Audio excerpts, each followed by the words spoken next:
từng xa rời.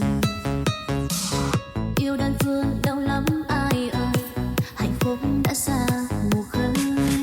Khi xưa mình bên nhau em giấu không nói ra, nên anh đâu biết yêu thương trong em là bao nhiêu là mong, nhiêu là bao nhiêu là yêu. Suốt cuộc đời này chắc không bao giờ anh hứa.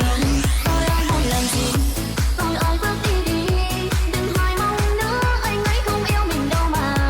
Đã cố phải dừng lòng, quên anh chẳng an tâm, vì em cảm thấy anh em không yêu anh thật lòng. Em vẫn sẽ chờ hoài, em không mong anh đi, sau cuộc đời rong rã có lối đẹp thì anh cứ quay về đây, em lo lắng cho anh, em sẽ không yêu ai ngoài anh.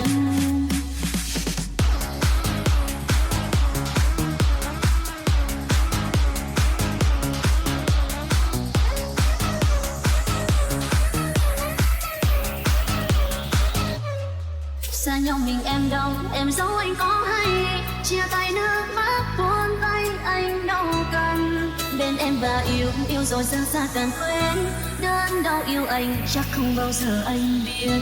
Tôi ai muốn làm gì